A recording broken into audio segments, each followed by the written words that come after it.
Evening, folks. Welcome back to the Ragz and Jackz stream. We have a special guest this evening, a man of many talents and careers, it seems, when you go through his bio.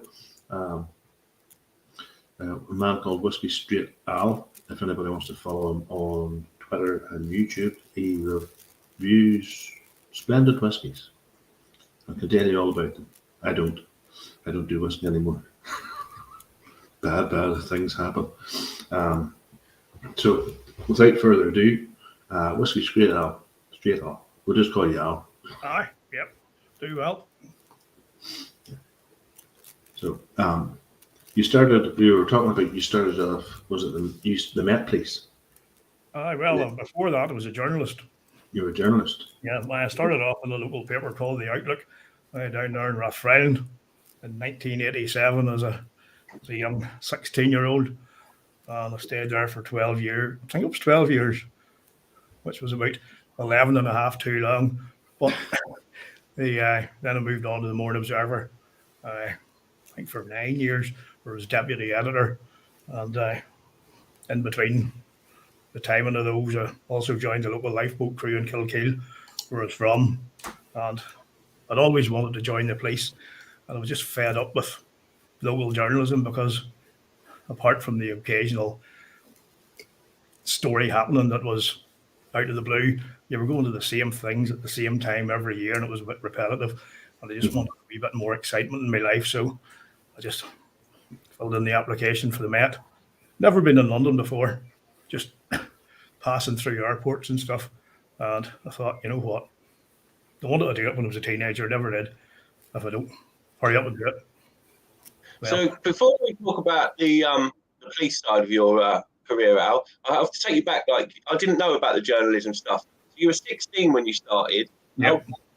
Obviously, people have a calling for journalism. Did you have yourself, or was it just something you fell into? Well, basically, it was just something I fell into. I'd always had an interest in it because I hated school with a passion. Didn't do any work or fulfill my potential. I was just interested in football, but I was naturally gifted when it came to English and writing. And they were the only, like English language and English literature were the only things that I really did good at and got top marks, and that was without even trying. So it was just basically, the chance came up.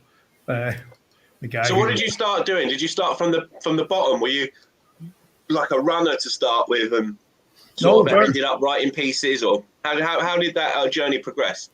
No, it's just straight in, do your apprenticeship as a journalist. But it also, back in the day, people wouldn't do it now. The hours you worked, you were in on Monday, Tuesday, the paper went out on Wednesday. But Monday and Tuesday, you were there all day, both days. And then on the Wednesday, when the paper was going out locally, everybody was roped in to get the paper ready.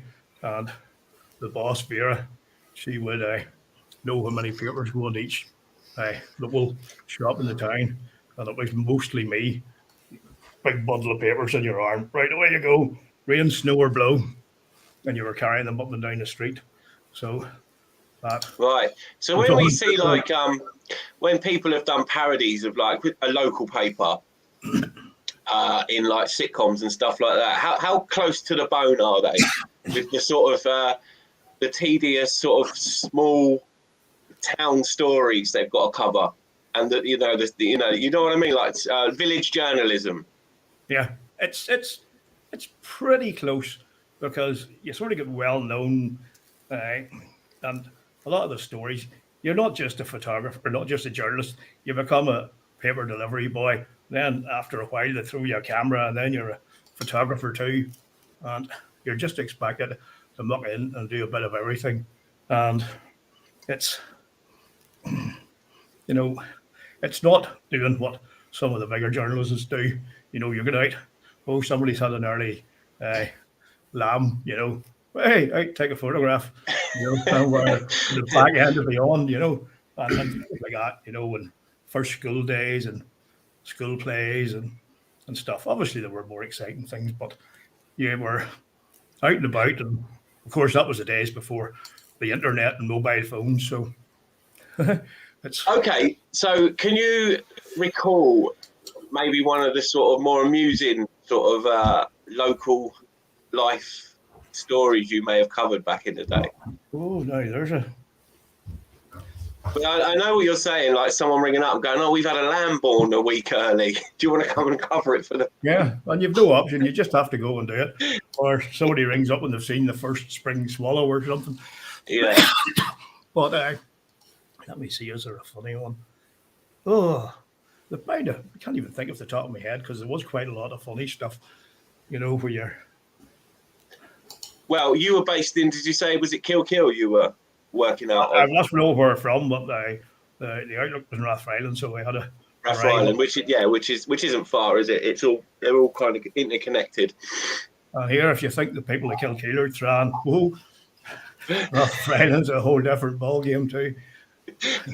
I'm out there quite a lot with work I do actually, Rathfriland. Yeah, I spend quite a bit of time there, so I know exactly what you're saying with that comment. Probably the funniest thing of all was, depending on what was in the paper, you would have got, especially at election time, you would have got every side phoning you up, telling you favoured the other side. What can you do? Huh? You can't please all the people all the time, can you? Oh hell no, definitely not. So you started off with what we call like a local rag back home, and then you went to the Morn. So did that cover a wider readership? Yep, like it was the biggest sort of local paper in the whole area, and it was the big paper. And at that time, it was actually a broadsheet. Right. Okay. Well, they're rare these days, aren't they? Yeah. And in those days, in both papers, production was done entirely on site. So you were printing house all together. Yep. And wow. You could do all the page design and setup on a computer, because basically, whenever I started in the Outlook, it was a typewriter and a piece of paper. Yeah. And then when I went to the Morning Observer, there was a computer. Boy. And it was just like I don't even know what make it was. Just a wee box thing.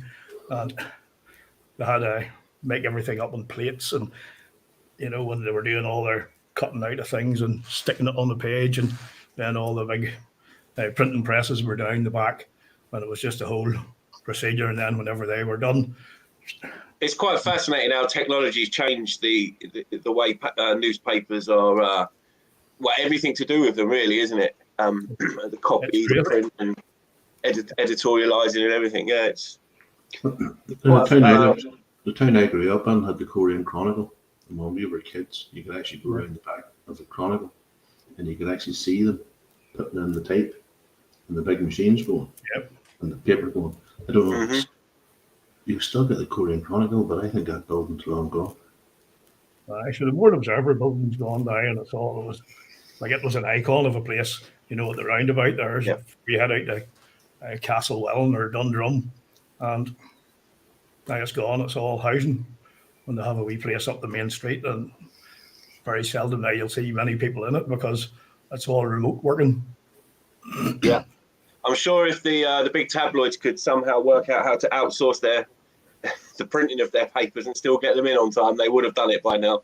Yeah, but the local papers now, it's a dying industry because everything's so immediate now with the internet and Facebook and stuff, and the local the figures, the sales figures have just dropped away to hell altogether. It's a dying game. Because it is those local papers, it's really down to, especially the free ones, it's really down to the advertising revenue. And if all of your readers are now dead or dying because young people don't engage with news in newspapers, they wouldn't go and look for a job in a newspaper like I would back in the day. They wouldn't go and see local sports stuff. Everything's online, isn't it? So they don't need a physical copy of a paper at all. And that way, so the advertising revenue is different, but there's no need for a physical copy, is there? No, and that's the thing too with the advertising.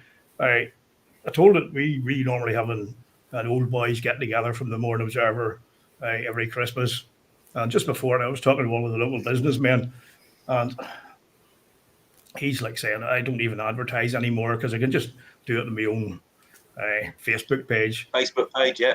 It's what my boss takes advantage of, just the fact that you can just advertise for free on Facebook, pretty much, Yeah, but the last advert he put in, and this is mind-boggling, it just shows you how many people don't bother anymore.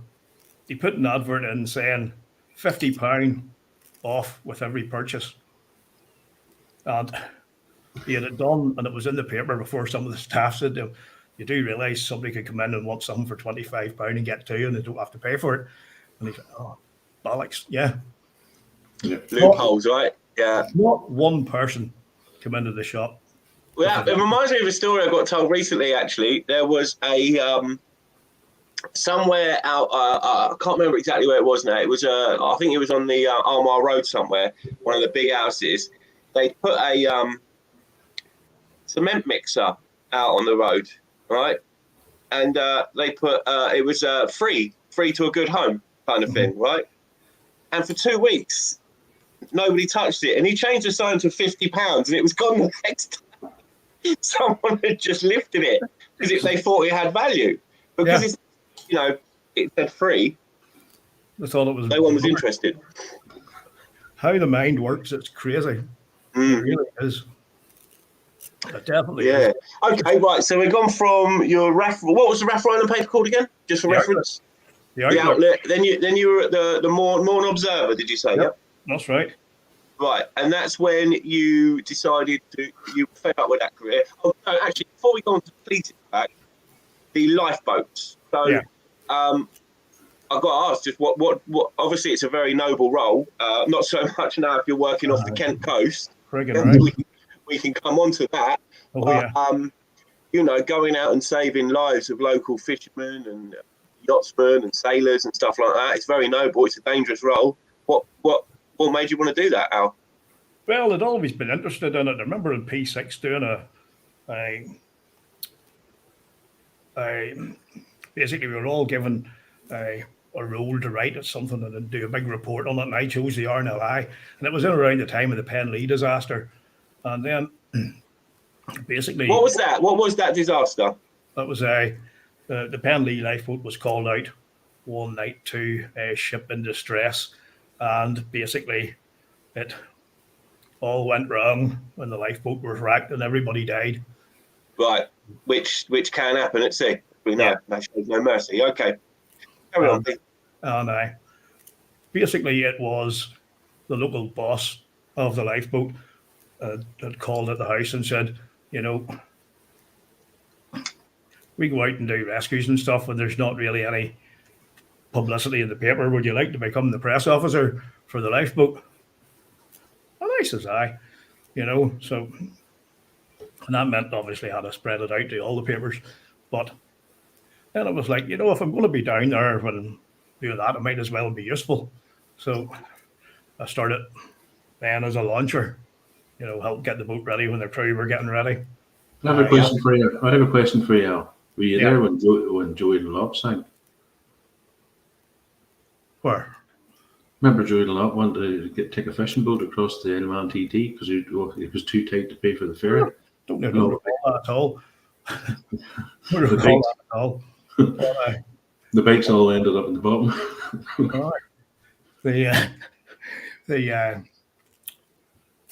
So I became a launcher. So it's basically you bring the boat out, get it hooked up on it. We have a davit launch like a crane in Kilkeel where the boat out and up over the side of the quay and down into the water. And then it was like did that for a little while and it was like need more action. So did the medical, joined the crew. So when I was out getting involved and this is me at the time, couldn't even swim. But at the end of the day, it was like, well, if you're out there, you've got all the stuff on, and if you go overboard or something happens, you're going to float anyway, So you couldn't swim because there's no trade test, so to speak. As long as you could swim with the gear on. Right. Well, tread water. Because then they send you over to do helmsman's course, and then there was no lifeboat college. You had to go to the Isle of Wight, and I was there for a week. And they're probably going to be trying to change the name of that island soon, I imagine. Probably and the Isle of Man. the Isle of He, Him. Hey? The Isle of them. And they were even doing things like they took us out round the Needles, and it was like Gale Force 8 and stuff like that. And that was exciting. It was interesting, you know, because there was this guy from Poole who was part of the crew. It was him and me. And one day it was just going against the wave, coming with the wave, swap over all day, up and down there, so you could handle the boat in really rough weather. And it was really rough. And the boat was just like, you know, straight up like that. Vertically upwards, yeah. Coming back down the same way. I'll never forget it. Frequent shouts of "fucking hell" coming from behind, you know, and then they would have put you in the boat in the harbour and turned it over, and then you had to do the procedure to get it to rectify itself and get out and take control again, which is much more pleasant environment in a swimming pool than a dirty harbour, like. But obviously, okay, so how many would you say sort of calls out a routine, and how many are like real sort of shit's hit the fan here, and you know, lives at risk? Well, you have to sort of put it into perspective. If there's a boat going down, you know, you obviously want to get there as quick as you can. But then you've got ones like somebody, like some people are fucking stupid. But, you know, we used to get people who would go from Warren Point over to Louth, you know, for a night out on a boat. On a boat. Aye. And then come back and run out of fuel, and they're stuck in the shipping lane, and you've got the big ferries coming up and down. And that's dangerous too, because there's no lights and the ship will never see them. No. You know, so they can be just as much, you know, get there as quick as you can too. But there's probably the most. Can you remember the one incident that really shook you up, or made you sort of? Did you ever get into one of those? Two. You had two. Yeah, describe them. I'll tell you the most interesting one we did. There was one night. Now, this is after I was back home from the Met, and I rejoined the Lifeboat, and I was part-time in the place at the time as well. And I just finished a shift in South Armagh. I had done the work in the paper from 9 to 5, straight to the police station, get the uniform, go to South Armagh. Is that a special? What they call a special? Not now. They're not even a reserve constable. They just call you constable. And, a special constable, actually. Am I right in saying that was just a civilian who had a warrant card for the time they were literally, like you say, they had like a 4-hour shift or whatever. Their warrant card was only valid for those 4 hours. Yeah, they had to do the training, obviously, and that. But they're special, didn't get paid or anything. We got paid, so I'd done that, and it was a lovely. I think it was June, July time, and I just got home about 2:45 in the morning, and got into bed, put my head in the pillow, and the next thing, beep, pager went off. So I was up and away like a shot. And just as I was going out through the bedroom door, the wife, she's in the Coast Guard at the time, her pager went off. So I knew there was something really bigger happening. So what happened was there was two guys who were out on the lash in Warren Point, and they were from the other side. And they got a taxi, but one of the guys, there wasn't enough room for him. So rather than wait for the taxi to come back, he decided to swim. And you bear in mind, from Kilkeel up to Warren Point, it's like half an hour in the lifeboat. So it was some old girl. It was a lovely still night, thankfully. The old girl heard him shouting for help when she was getting up, you know, for the toilet, and she folded in. So we went out. We got lunch fairly quick, and all the fire brigade was there, the police were there, the Coast Guard were there, and this guy was right up past Warren Point. He was heading for the canal in Uri, and just as we were coming up, we could see him in the distance, you know, with the spotlights out and all. And I got up to the bow along with one of the crewmates, and you could see him sort of like a wee pale, pasty face bobbing in the water. I don't know whether it was he thought, this is it, I'm going to get rescued, and he gave up. He went down under. He came back up. He went down under. And just as I was about to jump in, he came back up. And William and me grabbed him onto the oxters. And it's amazing with the adrenaline, because if you do these things in practice, you know what's take a soaked person out of the water is not easy. We damn near threw him out the other side. Did you say he was drunk as well? Aye. Yeah. We damn near threw him out the other side. But he was in a bad shape. But anyway, that was probably the most dramatic rescue. Bad shape with the fact that he got in the water and it was cold, and he'd probably been in for over an hour, and he was all go. He wasn't too far off. Yeah, going into that like shock or whatever it is. Yeah, what a crazy decision to make, though. I mean, I'd rather have just. It's amazing what the drunk mind can do, isn't it? It is. It really is. The decisions that it could make you make that under any normal circumstance, you'd be like, do you know what? I'll just kip somewhere. I'll keep on a bench. That's right. It's like, no, I'm going to swim home. It's just an hour in the cold sea. It's just like when you have a few, you know, when you're on a bit of a rant about something, and you're already saying, no, I'm not going to say that. I'm not going to say that. And the more you have, the send button gets bigger and bigger and bigger. You know, it's like a Tourette's, isn't it? You're trying to. He's trying to force it down. Yeah. It's crazy. Right. Okay. Let's take you over to England then, which you'd never been to. You've been to England, but not to London. Is that the story? The only times I'd ever been in England or London was just basically at Heathrow on the way through. Right. A layover or whatever they call them, right? Yeah.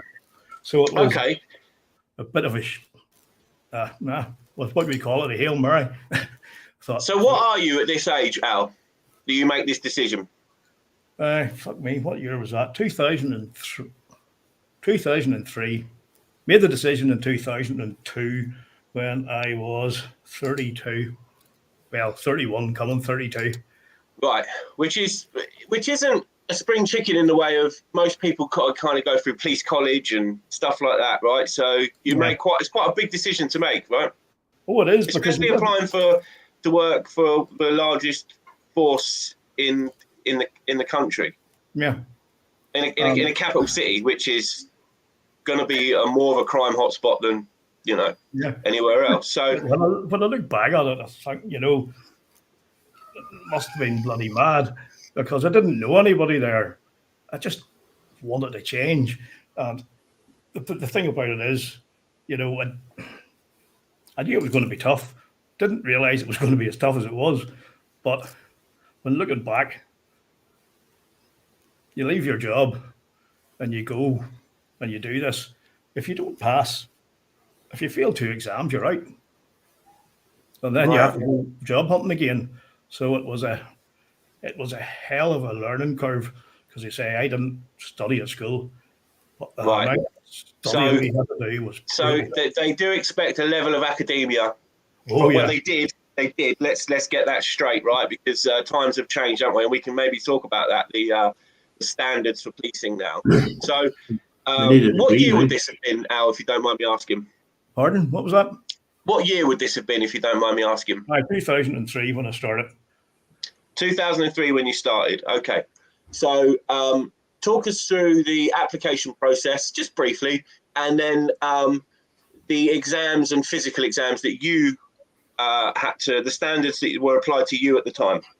Yeah, well, gentlemen, one second. I'm going to kill this cat. I'll be back in a second. No worries. Yeah, first of all, you just had to do an online application to see if you were viable. You weren't of a different nationality or something like that. And then once you get that, they send you a form for a medical, which you have to go and get done with your own doctor. And off your own back? Yeah. And then they send that on, and then you get an appointment to go and attend an assessment day. And it was quite intense, because it was a full day, and it entailed going to, first off, a panel of 3 for an interview. Then you had to watch a video, and then there were questions asked about what was that person wearing, what was the number plate in that car, stuff for your observation. Your observational skills, yeah? Yeah. And then you had to do the police initial recruitment test, which was like a bit of a shock to the system because there was a lot to it and not a lot of time to do it. And I got through that and I thought, oh, Jesus, this is it. I'm not going to be getting in here, you know? Yeah. But at the end of it, we were all called aside. You know, they called out names, right? Go to a different room. I was one of those. And it was like half and half. It was less than half of us. And it was like, congratulations, you've passed to the next stage. We'll be in touch. And then we had to go back. What was there in the way of any psychological tests at this stage, Al, if any? None. No aptitude or anything like that, no? Nope. And Okay, then we got a few months later back for the physical tests, you know, the beep test, and then the medical from the police themselves. And a few months later, got a notification, yes, you've passed everything. Just wait for your start date. And that was it.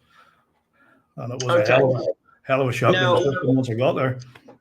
The Met Police are not an armed police force like the PSNI, are they? No. No, they carry maybe a taser or some pepper spray or whatever, but they're specialist armed units that they use for any sort of. Right. Okay. So you knew you were getting into with that side of things. You weren't going to be armed on the streets of London. Yep. So, okay, how did it all go, mate? Like from the first day until the first crazy moment, like it was the police college. It gives you a certain amount of knowledge, but it does not in any way prepare you for what it's like on the street. Can I just interrupt now very, very quickly? Was that Brams Hill Police College? No, it was Hendon. Hendon, okay. Yeah, and it was a shithole. Like it was worse than a prison, but at least it was what it was, and it sort of did garner a bit of camaraderie, you know, which is what I enjoyed most about the job. But anyway, I ended up stationed in Kensington, and on Team 1 in Kensington, and I have to say I'm still in touch with some of the guys, and you know. So for people who may not know the areas of London, Kensington isn't what you'd call a rough, poor area, is it? No, but I tell you what, there's back streets and side streets that you wouldn't believe some of the stuff that goes on. You know, you're wiping your feet on the way out of houses. You know, it's yeah. And then you could go to a house on call, and you're like, "Fuck me, what is There's this?" a question from Toffee. Toffee wants to know what arms do the PSNA have. Well, my mate that's still serving, he has a 9mm Glock. Glock 17. Glock 17, and when he's on duty, he carries a jimpy, he calls it. It's like what would it be now? The SAS used to have them years ago. Oh, the Heckler and Koch. Heckler and Koch. Now they've changed it, I think, the G36. G36, that's the one. Yep.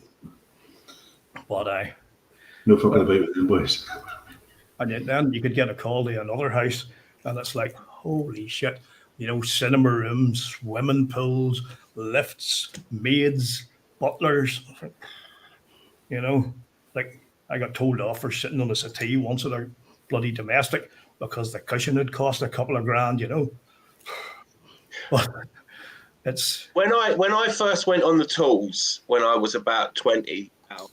I was working with a guy, and he had a contract to do maintenance in houses in Belgravia, Knightsbridge, that end of London, and it was a different world. It was a world I didn't know existed. Yeah. There were brands and names of stuff, even to I don't know, maybe like a bottle of bleach or a Hoover I'd never heard of before, because these were in price ranges just bonkers to me. You know what I mean? Yeah. And you're right. The service that they have people in the lifts. all day. I thought it was. Is it Kensington? Is it? Fuck It's that. like the big white house done in a circle. There's a lot of places like that in Aye, London, that's mate. Isn't it? down in Chelsea, where they've got that place where Bernie Eccleston lived. He lived up at the bit between Kensington Palace, where you could walk through that to get quicker up to Notting Hill, if you'd recall. But some of the houses, it was just mind-boggling. Like some of the places you got into, and I'd have to say, like I dealt with quite a few celebrities, and actually arrested one, but they weren't too bad, to be honest.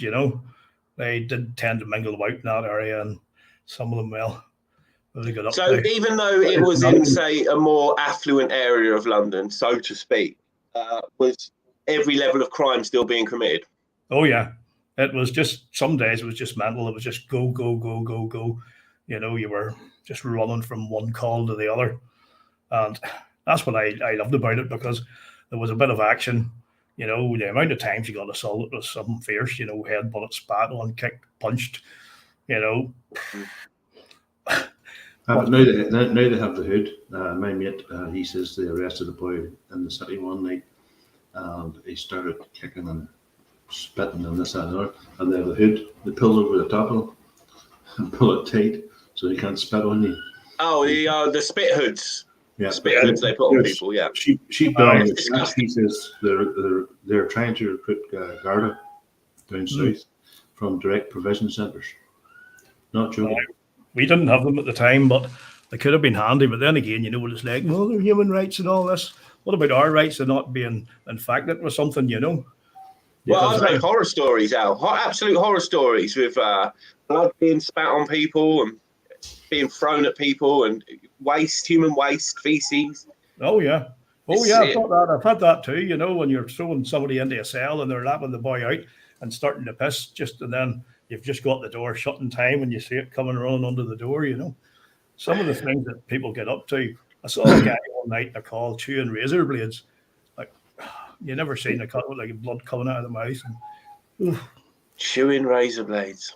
During the lockdown, the mate he's still over there in the Bogside, and he says they must have been being called to, the way everybody goes to the bridge and jumps off, and this guy had folded up his clothes neatly, set a note for his family, and put the mobile phone to hold the note down, and as they were driving up trying to stop him, trying to get through the traffic to him, they just over the edge. Never found him. And then he says, you go into some of the housing estates, and he says it's like in the Wild West. Yeah. He went to the domestic one night, and he says the guy came out in his underpants with 2 samurai swords. He literally had to pull the gun on him. He says, look, I'm going to drop you if you don't drop them. He drops the swords and runs back into the house. It's absolutely crazy. Some people are just, when it gets to that stage and you're there and they're at the full of drugs and that the tensions are all heightened, I can tell you something. The slightest, wariest little bugger who is on drugs, the strength is nothing ordinary. I mean, yeah, I've seen footage of that, mainly out of America when they're on like PCP and methamphetamine and that. It's like the strength of 5 men they've got. It's insane. Wild. And then people get criticised. There's like they used to say the famous Met Police pylon, and it's you're trying sometimes not to hurt them, but if it's balls to the wall and they've got some, they're trying to hurt you. Well, it's each to their own, Well, over the last few years, you'll be sitting watching YouTube and this, that, and the other, and BBC News and things like that. There, your thoughts on the Met Police now with rainbow cars and taking the knee? Oh, fuck! Don't get me started. Could I just preload that question with? Did you see any of that creeping in your time? The only thing that I saw creeping in my time was the ethnicity drive, because as I was leaving the college, obviously as you get through it, there's rolling intakes different colours. I was a red intake, was green, purple, and whatever. And each from that, my intake was very diverse. And the next intake was pretty much all ethnic minorities.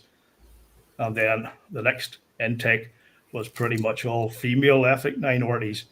And the pass mark for the exams were put down from 70% to 50%. Yeah. Right.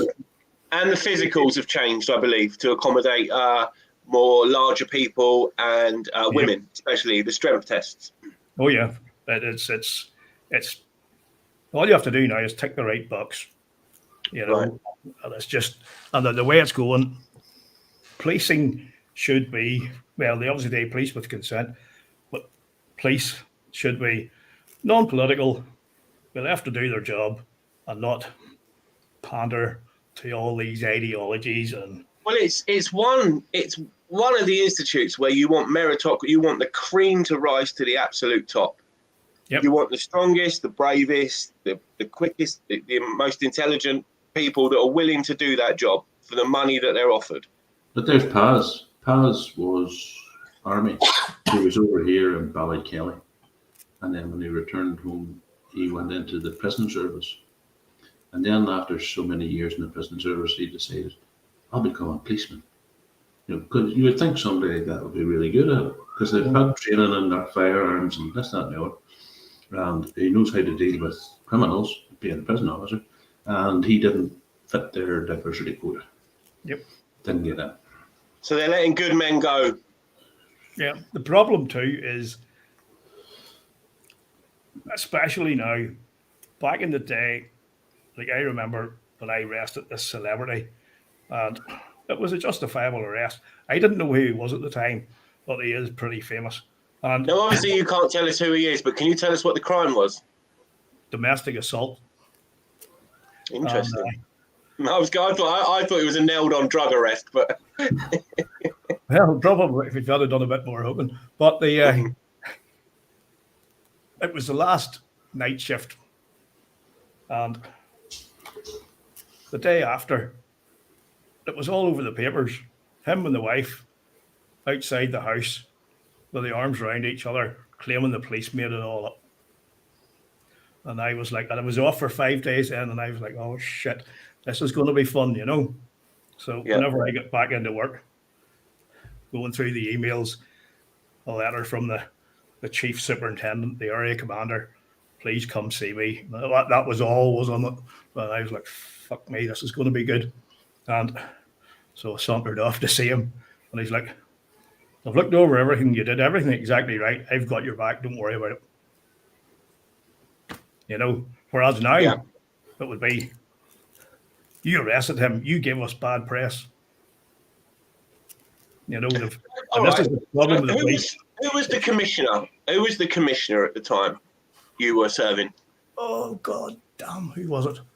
I think your man had just left. What you call him?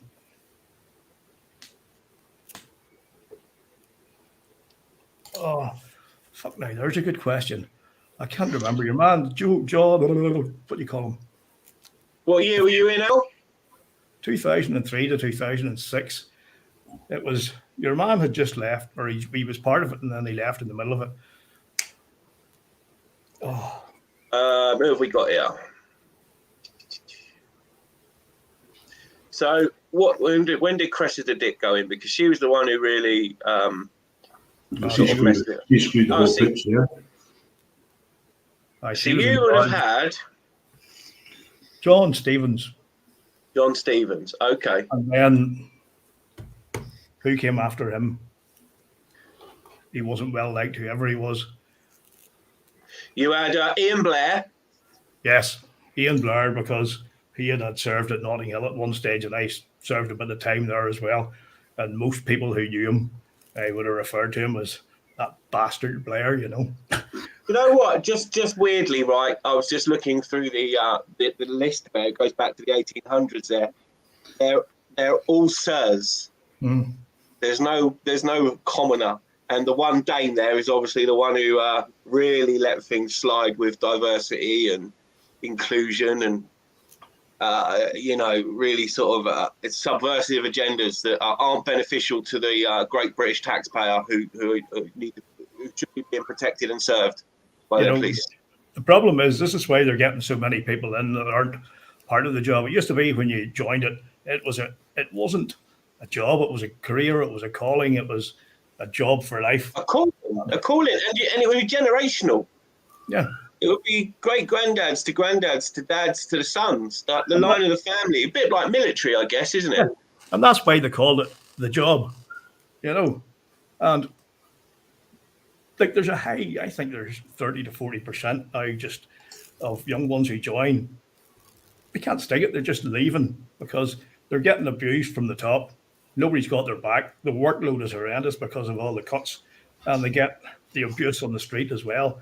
And like, who in hell would want to be doing that, especially when they cut the pay? And you could be working, doing your shifts, and then expecting a few days off, and then the next thing you have an email or you look up the system and it's like rest day cancelled, rest day cancelled, rest day cancelled. Like, fuck all you can do about it. It's just, it's a job I wouldn't advise anyone to even apply for now because it's just thankless. It's thankless. But at what point do you think it went from being a respected role to people not having, to most people not having respect for the police? I think where it be the majority before would have had respect, and then the minority wouldn't. It's flipped, I would say. Probably you're talking, 2016, 17, it really started to get bad. The first thing that anybody goes into the police will hear, once they go out, the old soaks are, they'll be like, job's fucked, young'un. Job's fucked. But every year I was in it, it went downhill. And then when I go did the red tape and bureaucracy make your job harder to do? Oh, yeah. Like, I remember arresting somebody for kicking his child in the street, and he was home before I was out of the station, doing my paperwork, things like that. It's just, the paperwork's horrendous, and it just keeps building because you're trying to do more with less resources. And it's worse over here in Northern Ireland in that respect because there's not so many around you, like in Kensington and Chelsea district. Well, not the district, borough, as they are over there. Like, as soon as you called for backup, all you could hear was sirens coming from everywhere. Like, over here, backup could be 45 minutes away. And yeah, I mean, like Ragz says he doesn't see a police from month to month up where he is, up in his neck of the woods. I see him a bit more often because I'm around Newry quite a lot, which has got the big, is it Arndale? I think their police station Ardmore. Ardmore. Yes, yeah. That was a Scottish prison, wasn't it, back in the old Jacobite Revolution? Ardmore. It could well have been. We have a special unit here based in Coleraine. So if there's there was a bomb threat in the Bogside one night, and the mate was telling me, he says, they get the call. He says it takes them about 30 minutes to get from Coleraine over to Londonderry. And he says they are really hoofing it. Like, he says sometimes they can do it in about 25 minutes, and they are flat out. Yeah. But that's the only armed response unit in this area. I'm sure there's ones in Belfast and stuff, armed response units. But that's right, sure. But I was based in Newcastle over here. If you had an incident like that, you had to wait for them to come from Belfast, Mm-hmm. And you were like, sometimes you couldn't wait. Yes. Depending on the situation. Like, I nearly took a guy out one night who ended up having a fake gun, but I was like, don't point that at me, please don't point that at me, or I'm going to have to take you out. And he was starting to, said all the right words. This is the issue with mimic firearms, replica firearms, isn't it? You don't know. Yeah. But you don't know until you've put that guy on the ground and the gun's been checked. Yeah. You don't have the time. There's not a time to somehow weirdly look at the gun and work out it's a replica. it's like I said to my colleague, she's like, what are we going to do? And I says, well, both of us want to go home tonight, don't we, after this? And if he pulls that, points it at me, well, fair enough. But he sobered up pretty quick whenever I pointed the gun at him. And he, at the end of the day, knew mine was real and his wasn't. And let's just say the ride to custody was not nice because all of his orifices opened up at once when he thought he was going to get shot. Lovely. God, it was so the only worst job that you had, the only person who had a worse job was you, the person who had to clean out the Black Mariah. Oh God, it was rough. And that was right at the end of a 12-hour shift. Oh.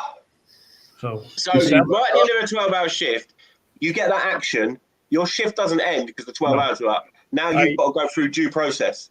Yep, because it's a use of force, then you have to fill out the use of force stuff too. And like I started, like this is what people don't realize. I started work at 7 o'clock on the Friday night. This was into the early hours of the Saturday morning. I think it was about 3 o'clock on the Saturday afternoon before I was finished. And then they don't like say, okay, so your next shift you were due in then, but because of this, you get an extension. No, you're due in when you're next due in. Yep. You got to go home, get yourself fed, watered, slept, and refreshed. Well, that's what I was telling you earlier on, Jack. He could be on from 7 till 7, but say he gets a call out in the evening, and they end up having to take somebody to the mental ward. They have to sit in the mental ward. Say it's 10 minutes before his shift stops. Whole bloody shift. He literally has to sit with that person for, I think he said the last time it was 4 hours before they had them signed in. So he has 4 hours. He had already done 12 hours, so he had done a 16-hour shift. And then he had to go back in the next night at the same time. Crazy. But they're not, well, there used to be better money when the Cousins was on it, because he was DMSU. He had a clean fortune. Hey, like that. Yeah, someone was just asking to see it in chat. So it's from Mark Dice's store. I bet you both probably know Mark Dice's, don't you? Oh yeah, do indeed.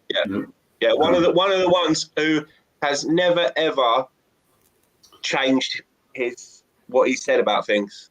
Ever, he's always been Mark Dice, you know. Yeah. He never seems to get a straight though. Like I do follow all those guys. You know, once everything went tits up with the police, and I ended up injured and now retired. Yeah, well, we'll get on to that. Let's do the timeline rather than jump about. So, just before we go, go on, Rex. But just before we went live tonight, guess what happened in America? A mass school shoot. No, it wouldn't be a school shooting. It's a Sunday. Another mass shooting. Another mass shooting. I was right. I was right then, but just not with a school. Panic, dude. Was it? Aye, because there was. I think there was one in Allen in Texas, and where he killed 8 people and then he got shot by a cop who was already there. And I think it looks like from the rather gory photos that I saw online, and he had a Mexican gang tattoo in his hand. He was known. What do you call them Mexican boys? MS-13. Yep. MS-13. They're not Mexican. They're El Salvadorian. Mm-hmm. So he. Well, it was some of the photos online. Oh boy, but that's another story as well. But anyhow, that's how I sort of get into all the American stuff because, you guys take it. If what you want to ask me next to get on the lung with the timeline.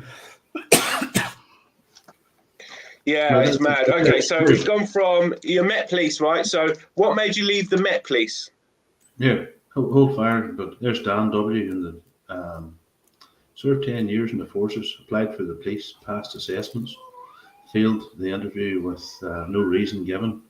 Subsequently, 2 females I went through with, overweight and not too bright, got in. But that's the problem. You're seeing videos there on YouTube of 2 wee tiny women trying to arrest this bloke in London, and he's just laughing at them. Mm-hmm. At the time of the Black Lives Matter riots in London, they were taking the knee to the black people outside, it was 10 Downing Street, and then they ran away. Then somebody threw something at the horse and nearly killed the policewoman on it because it reared up and threw her off the back. But when veterans and our Royal British Legion guys went to stand around the cenotaphs and protected them, what did they send in? The Ragz squad. Yeah. That's what. Yeah. We're all coming. We know there's two-tier policing. I nearly went in when I saw that. I nearly broke the TV. You're a bit like me, Al. I'm sitting there at the TV, fucking bastard, fucking bastard. You know, it's just unreal. Well, anyhow, no, I left basically because of the wife. She was still working over here. We actually got married in 2005, and you're right, Dan, it was a blessing in disguise, but she was applying for jobs over there, but she had applied for one over here, and she got it, and then it was like, right, I'm just going to have to bite the bullet here. I'd already applied for the police over here and gone through everything and passed, but obviously ticking the box with the 50-50 and all, you had to wait, and in the meantime, well, I come back, got offered a job, worked as a press officer, very short time in the big house in the hill of Stormont. Blimey. God, you have been varied. And it was a bit mundane, but it was, well, it got me back into the groove, and then I'd applied to be editor of the Outlook, which was now known as the County Down Outlook, and I didn't really want it, but Stormont was in a wee bit of one of its usual flaps, and what was there? No government. Aye, and it was going that way, so I applied for this job and I got it, and fucking 3.5 years of absolute bloody torture. It was worst fucking place I've ever worked in my life.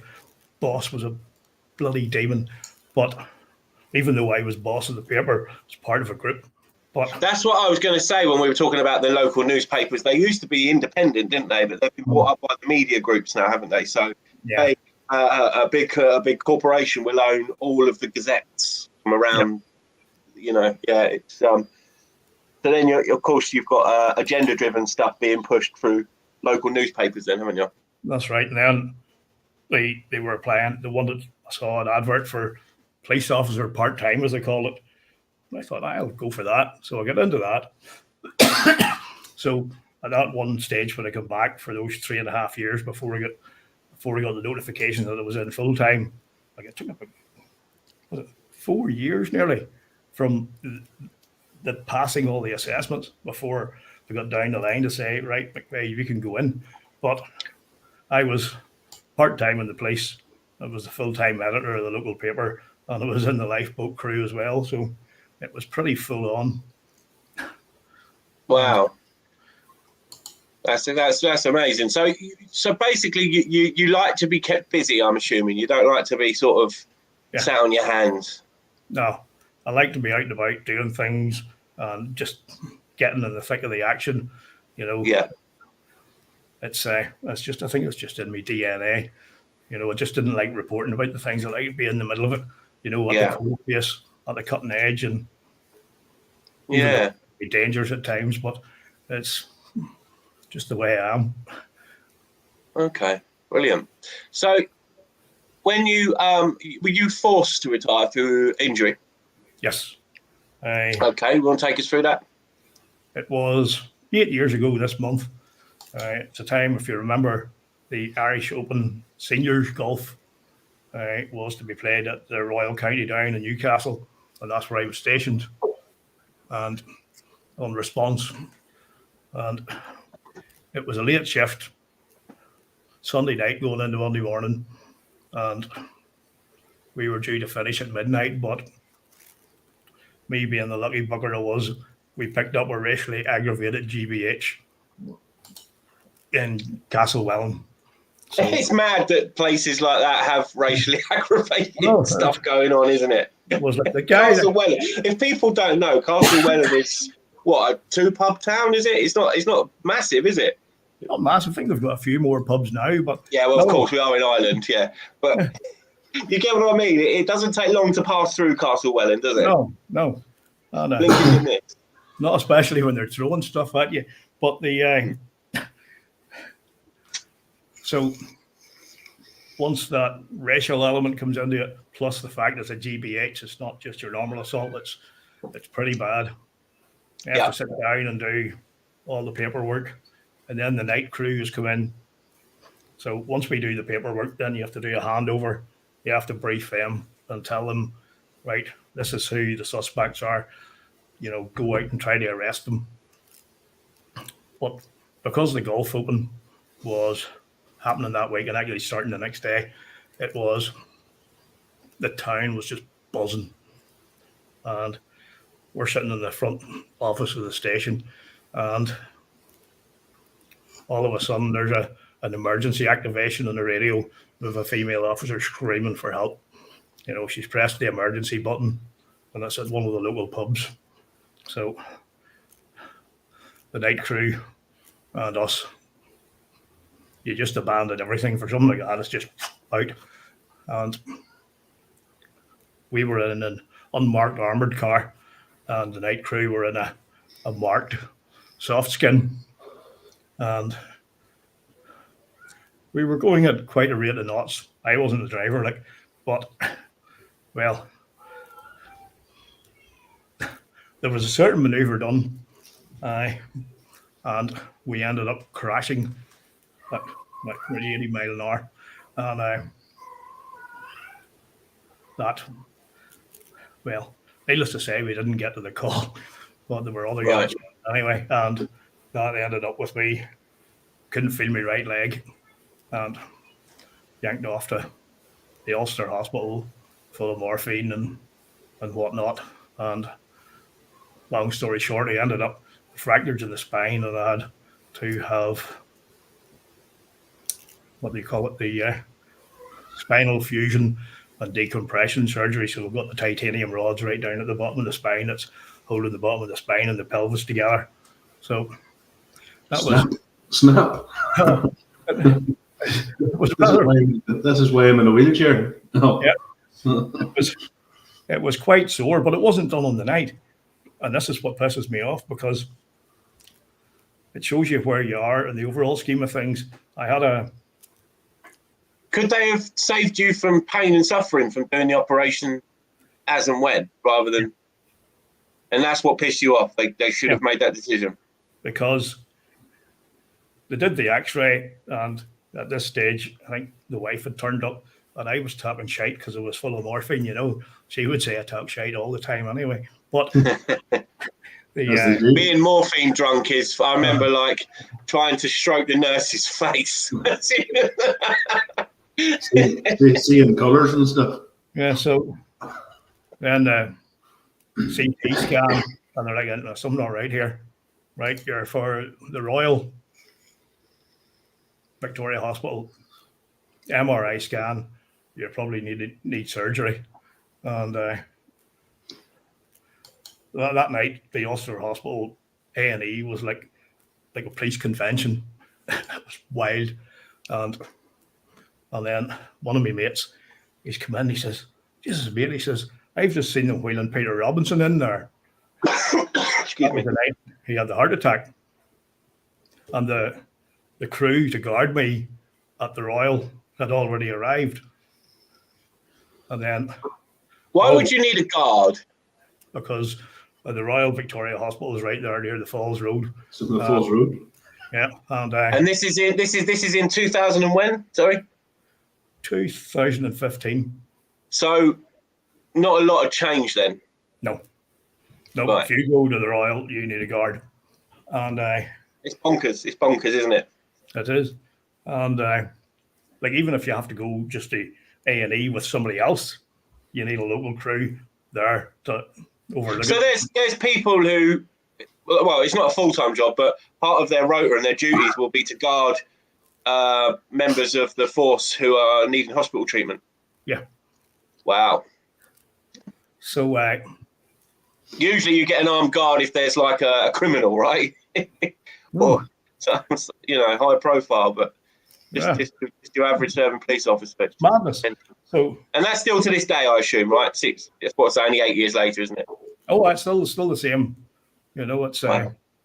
So Peter Robinson comes in, then all of a sudden, sure, I'm only a wee police constable shit kicker from down Newcastle.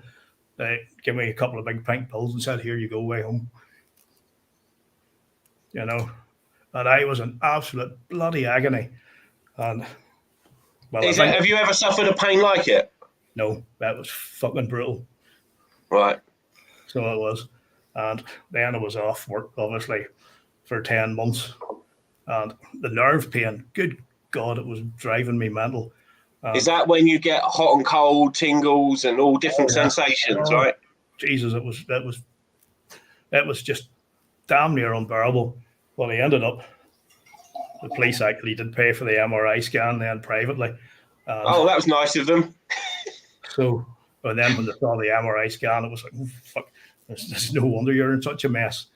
And then he ended up getting it done in Musgrave. And Friday the 13th of January 2017, Friday the 13th thing. That's emblazoned in your memory, I can tell. Oh, aye. First on the chopping block, but then in the midst of all that, within about 6 weeks of after being in the crash, started having breathing difficulties, and then that has progressed to is that down to, I read on your bio that you suffer from sarcoidosis. Yeah.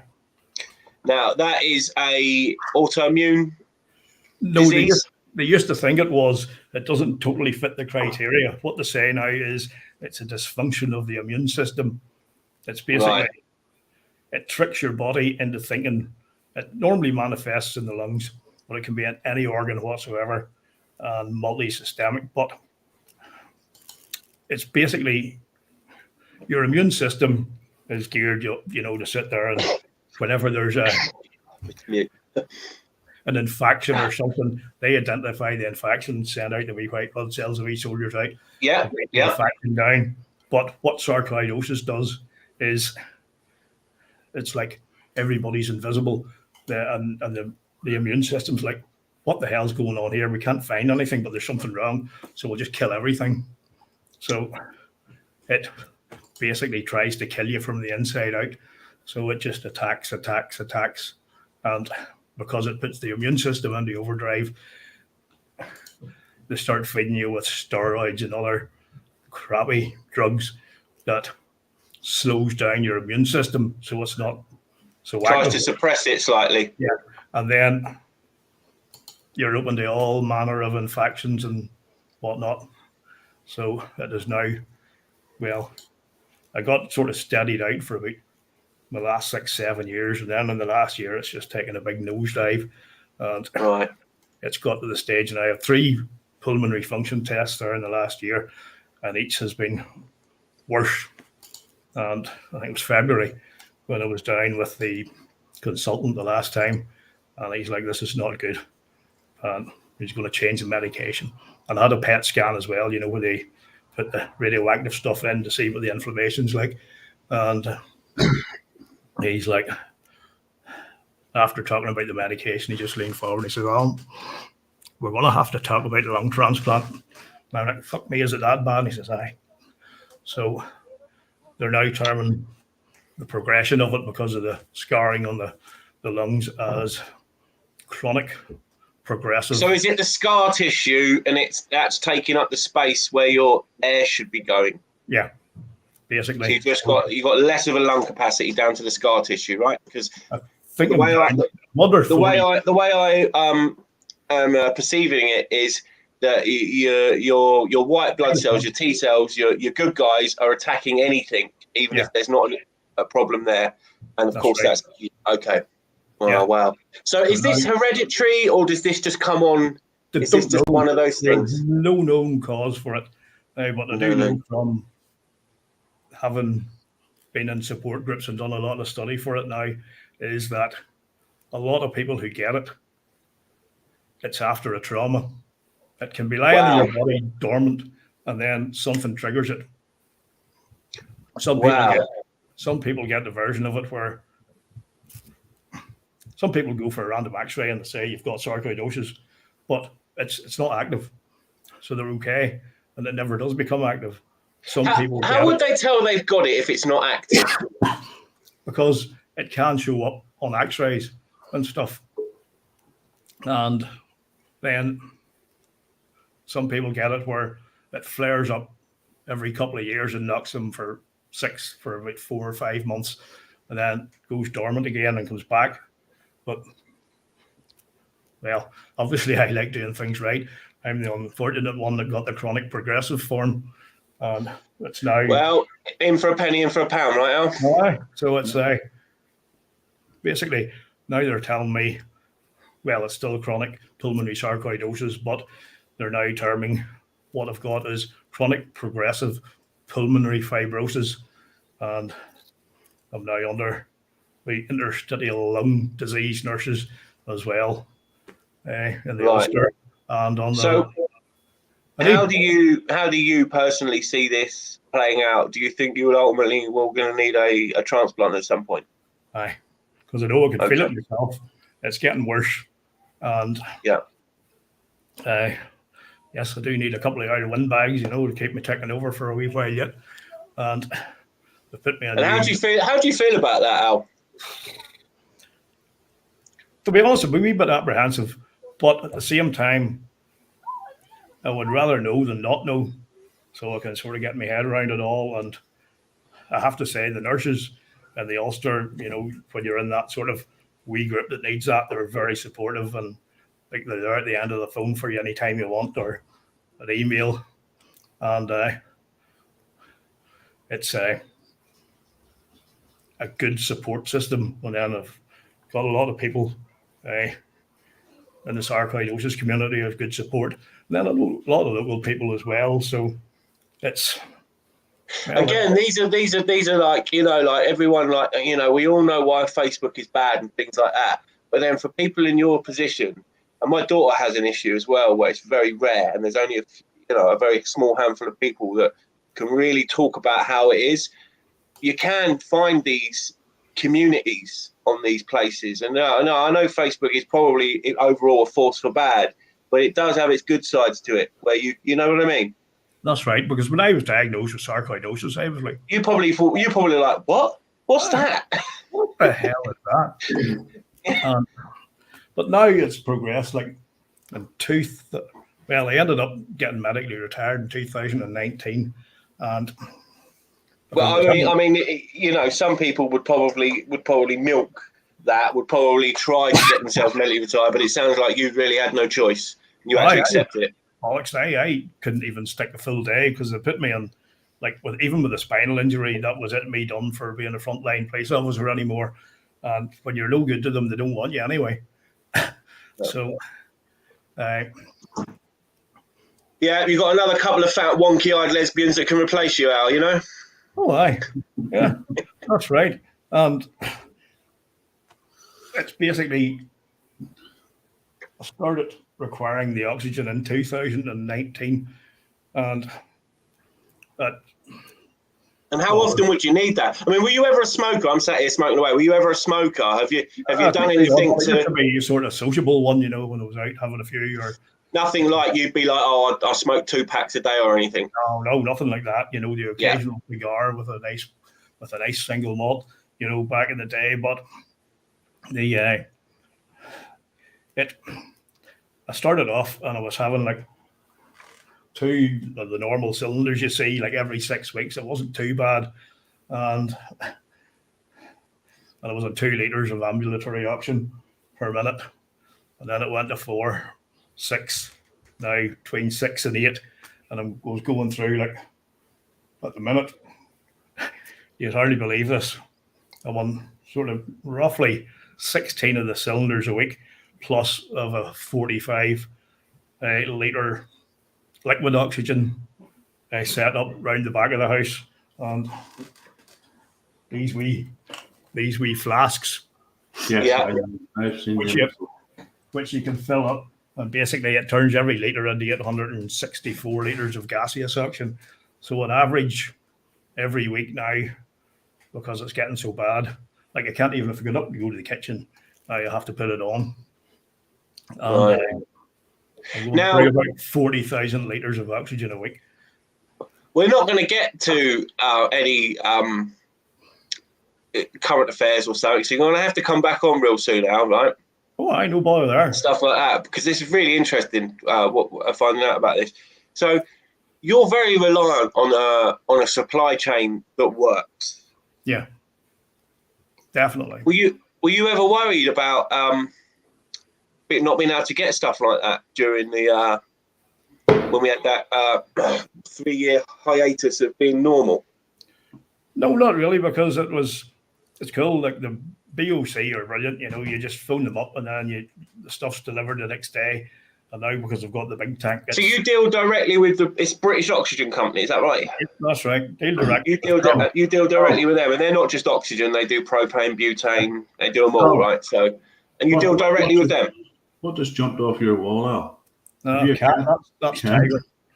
Oh, there's Tiger. She's the grumpy one. Is that right, Tiger? Is that a micro lion? Is it? Pretty much, yeah. She's the other two we've got. When me and the missus were still together and we had the kids here, she used to tame the feral ones from the Rainbow Centre in England. And at any one time here, we had literally 28 cats in the house. Oh, boy. But we're talking like kittens, Mm. size of your hand, and wee cages. You would bring them out and stroke them and play with them and get them domesticated and stuff. And then they went back off to the Rainbow Centre and they were, what do you call it? Is it a spay and a cat? Spade. Spade a cat. Mm. They'd be spayed and they'd be put out for adoption and people would come and buy them. Yeah. But you couldn't move in here for cats at one stage. And then, Yeah, no, I quite like having them about the house. We've got 3, and that's a bit of company too for me during the day because I can't really go too far apart from the school run and maybe a wee trip to the shop and whatnot. I missed Monty, my dog, my Dalmatian. He died last June. You know, just short of his 13th birthday. He was brilliant, but we got another one in due course. But, You say the school run, Al. yeah, You say the school run. Your children, grandchildren? one child who's in P7, so she'll be starting high school now in September, so she's coming 12, Amazing. and she keeps me on my toes too. She's like a mini me.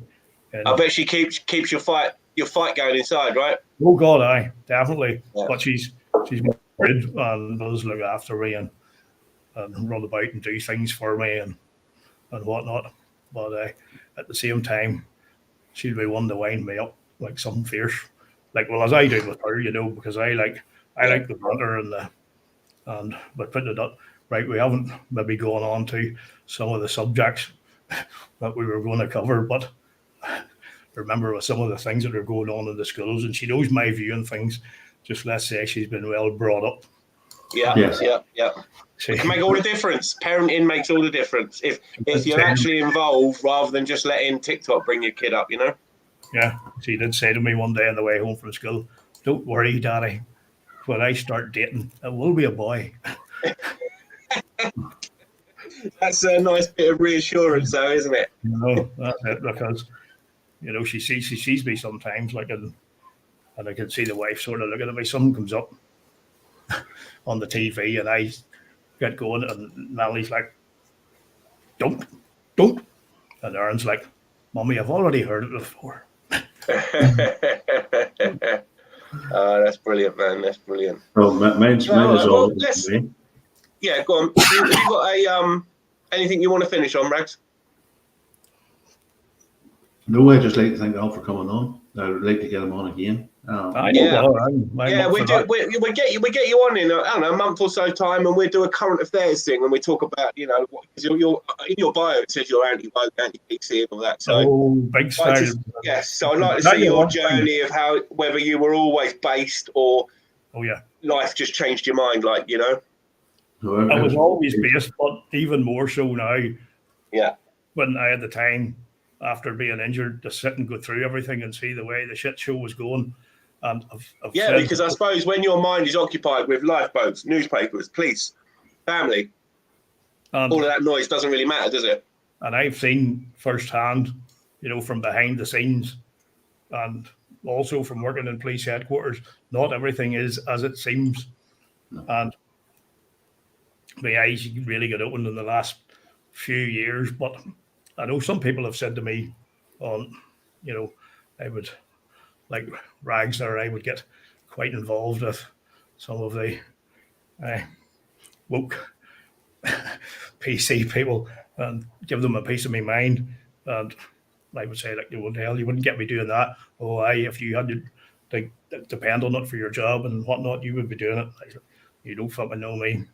If I had been, what a BLM border rally, and the commanding officer told me to take a knee, I would have told him to get stuffed.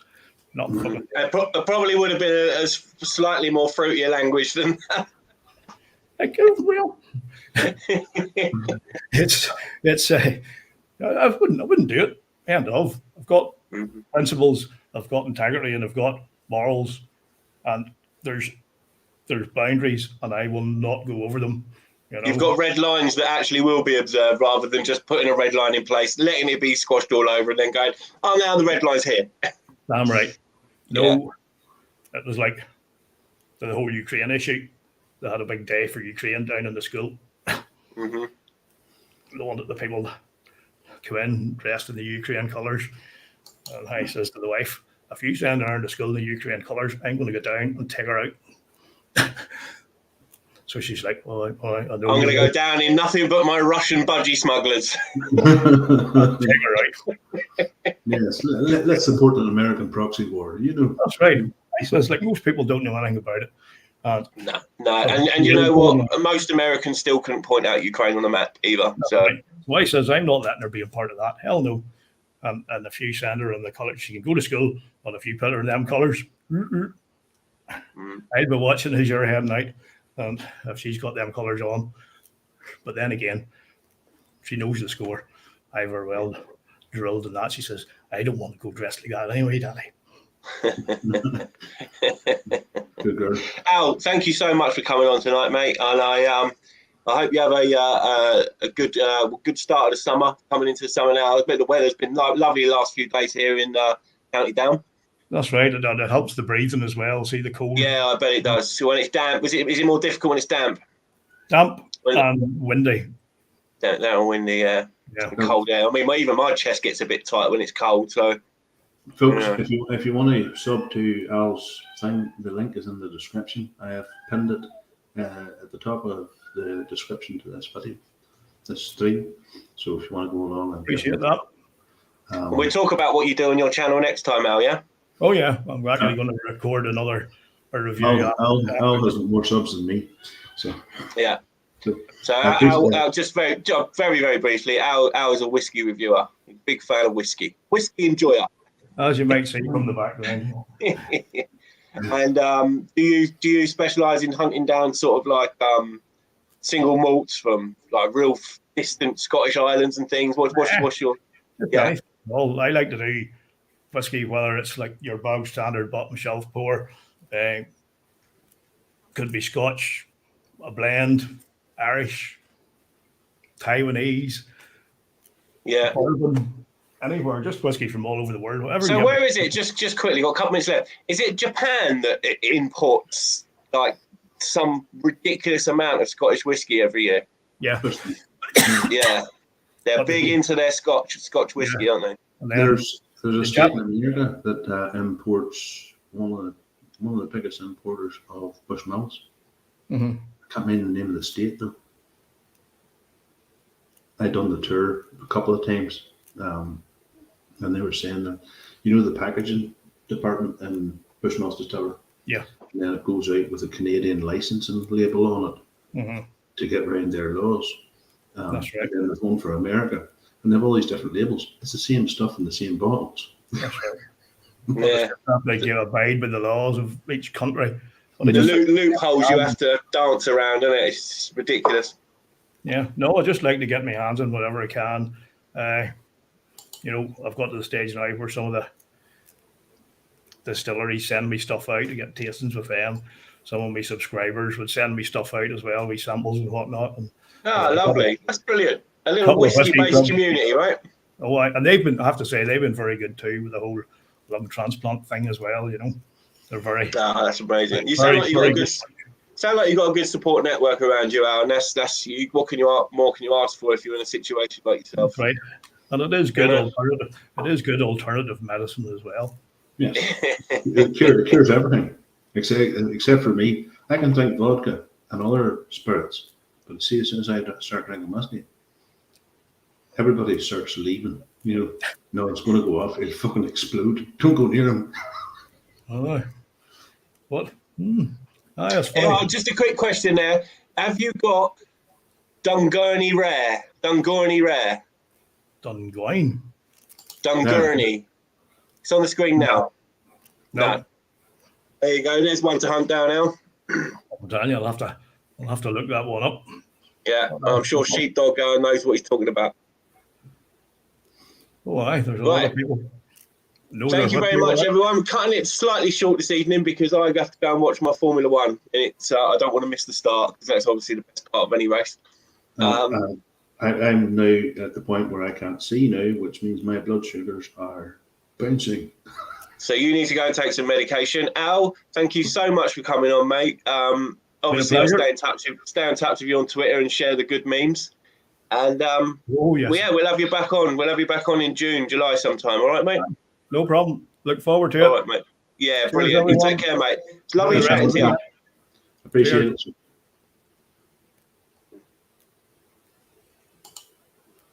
Right, folks. Thank you for coming. It was sort of cut short because we have other things on the go. I'd like to thank everybody who contributed, asked questions, and donated. And we'll play us out with our usual song. So good night. Good night. God bless. Or in my case, wouldn't bless.